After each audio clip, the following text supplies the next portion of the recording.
आजिकल common problem होची dandruff. छोटू ठारू बड़ पर्यंत समस्त को डैंड्रफ होची। यार मूल कारण है ओवर ग्रोथ ऑफ मैलेसेजिया ईस्ट। आउ ए मैलेसेजिया ईस्ट को ट्रिगर करि थाए dry scalp, oily scalp, sensitive scalp. आउ ए सबुर रीजन है आमर hormonal changes in the body, आमर डाइट, आउ सबुठु मेजर है आमर स्ट्रेस। आयुर्वेद रे डैंड्रफ को दारुणक बोली कहती। यह चरक संहिता और सुश्रुत संहिता देखा मिले। एवं सबुठु बड़ कथा है आयुर्वेद रे यार उपचार भी रही। मुझे आसी किछिटा घरोई उपचार जो थे आप डैंड्रफ संगे फाइट करेंगे और डैंड्रफ को घरे रही भल करेंगे।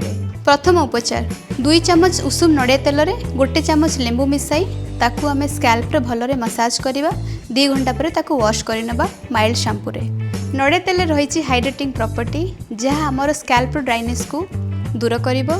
प्लस लेंबू रे रही vitamin C, antifungal property एवं एंटीऑक्सीडेंट प्रॉपर्टी जहाँ कि आमको डैंड्रफ सह फाइट करिवारे हेल्प करिवो। द्वितीय उपचार निंब पत्र और दही। 1 कप दही रे 1 चम्मच निंब पत्र पेस्ट पकई ताकू भलरे मिक्स करदेबा।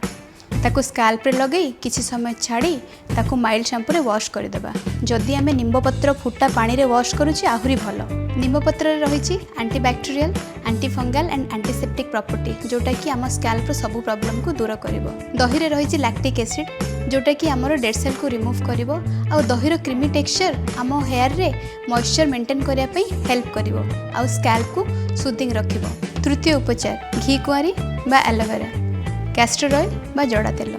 1 कप घी कुआरी जेल रे 2 चम्मच कैस्टर ऑयल को भलरे मिक्स करिवा। ताकू स्कैल्प रे लगे कि मालिश करिवा।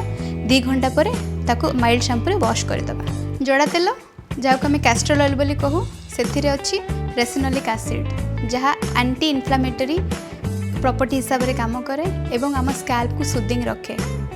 एवं एथिरे अच्छी बहुत सारा मॉइस्चर जोड़ा कि आम ड्राइनेस को दूर करे। सेहीपरि एलोवेरा रो कूलिंग इफेक्ट स्कैल्प को सूदिंग रखे एवं तार मॉइस्चराइजिंग प्रॉपर्टी स्कैल्प रो ड्राइनेस एंड इचीनेस को दूर करे। आउ हाँ जो मानकर ठंडा देह से मु एलोवेरा रेकमेंड करी ना। यही सब टिप्स को निश्चित ट्राई करंतु एवं सबुठार कोटा इफेक्टिव मते कमेंट रे जणांतु। हाँ डर्मा सीक्रेट्स बाय लोपा को फॉलो एवं सब्सक्राइब करने को भूलिबे नहीं। Loving you all so much.